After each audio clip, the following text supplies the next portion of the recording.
Pope Francis is adding his voice to those concerned over Turkey's decision to change the status of the iconic Hagia Sophia from that of a museum to a mosque.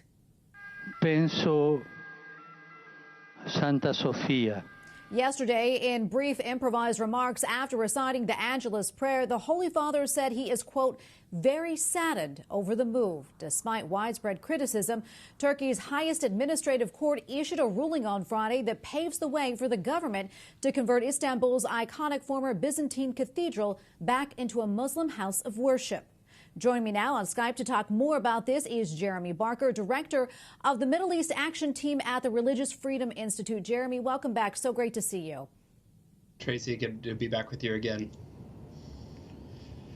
Well, Jeremy, many have criticized this decision. Give us some historical context and what the Hagia Sophia represents, especially to Orthodox Christians.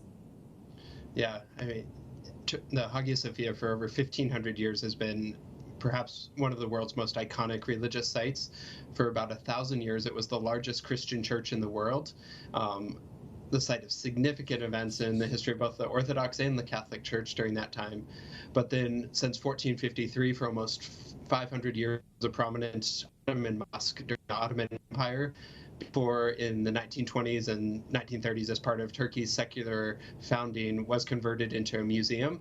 So for 1,500 years, it's been this iconic site of both historic Christian and Muslim importance, and now that's back under dispute.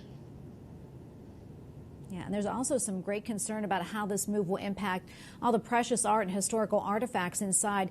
Can you talk a little bit about that?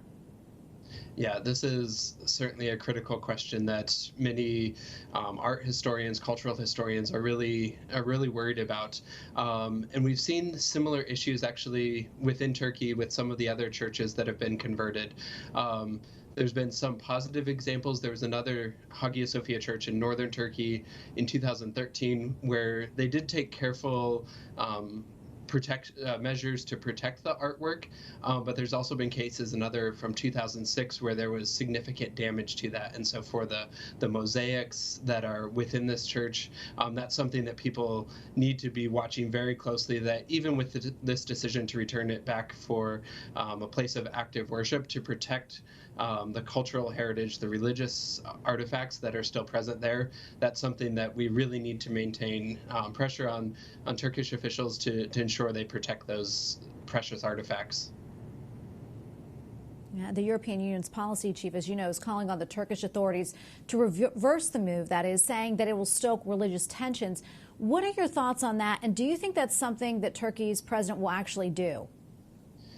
Yeah, unfortunately, this iconic religious site has become really a pawn in a political chess game, and it has to be seen both in its geopolitical implications, as Turkey's aiming to assert its dominant, President Erdogan in particular, but he's also playing for a domestic audience, and so these calls from the European Union, from a number of other Western leaders, he's really pushed back on that and use this as a way to gain support among a domestic audience.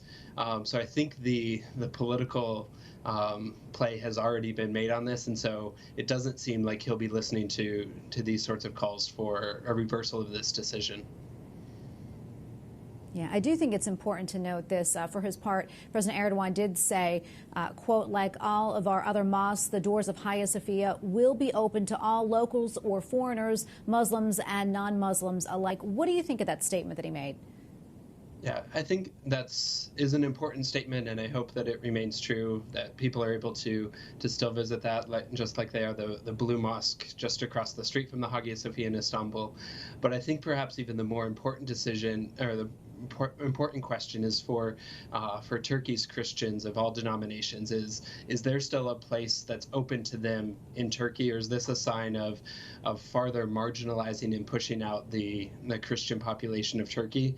And that's something we really hope that President Erdogan will continue to show, that this is a Turkey for all Turkish citizens, not just for Muslims. Well, Jeremy, thank you so much for your time. We really appreciate your analysis. Jeremy Barker, director of the Middle East Action Team at the Religious Freedom Institute. Thanks again, Jeremy. Thank you, Tracy.